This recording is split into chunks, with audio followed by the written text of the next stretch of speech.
attorney Ben Schwartz, and today we're going to talk about slip and fall accidents, the three most common type of stairway accidents that we see.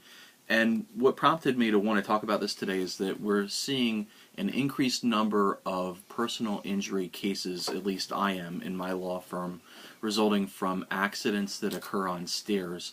I think in the last month we've had like 3 or 4 people come to us with very significant personal injury cases that occurred on stairways.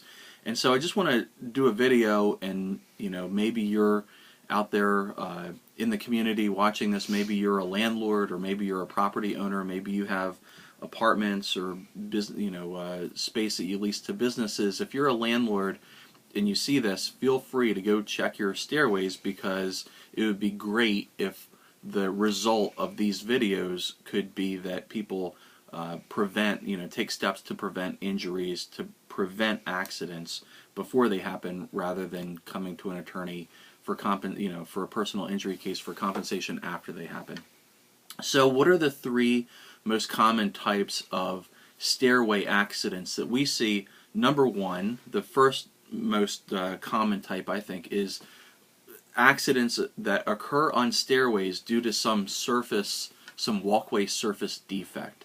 Now, what is a walkway surface defect? If you're on a staircase and there is uneven carpeting, or let's say there's a tile floor and the tiles are coming loose, or there's some foreign object on the staircase itself that causes you to fall, that causes you to slip and fall, or causes you to lose your footing, that's probably the most common thing that we see.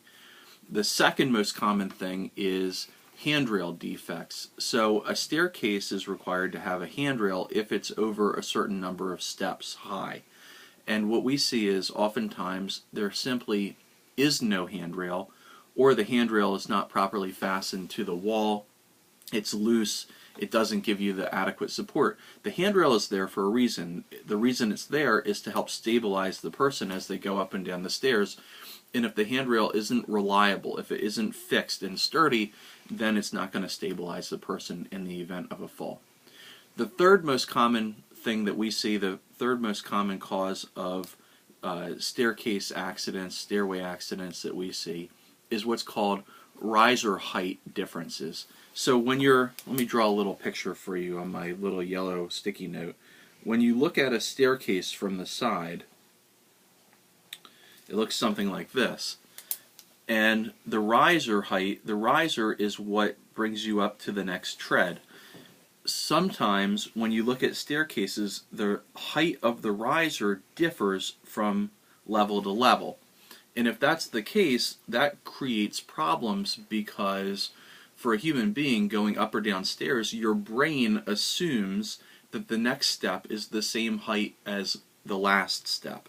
And if it's not, then you're not going to, if it's not the same height, then when you're going down the stairs or you're going up the stairs, either you're going to trip because you don't raise your toe up high enough to get it on the next tread, or if you're going down the stairs, you're going to lose your balance potentially, because your brain is going to assume that the next step down is no further down than the last step down. So that causes a lot of slip and fall and trip and fall accidents on stairs. I'm attorney Ben Schwartz.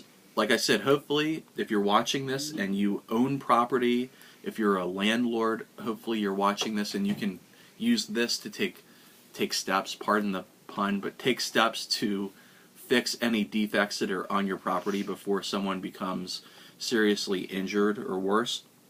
If you're if you're a landlord and you have questions about what steps to take in order to fix your handrails, where to find a decent contractor, I'm in Dover, Delaware and Wilmington, Delaware, and I can certainly help you to get involved in groups for landlords to find contractors who can take care of these things. If you're just not a landlord but someone in the community who's watching this, I hope that you found this informative and helpful. Maybe you learned something new that you never thought of before. I'm attorney Ben Schwartz. If you have questions for me that you would like to see answered on YouTube or Facebook or on our blog at schwartzandschwartz.com, send me an email. My email address is ben j.schwartz at schwartzandschwartz.com.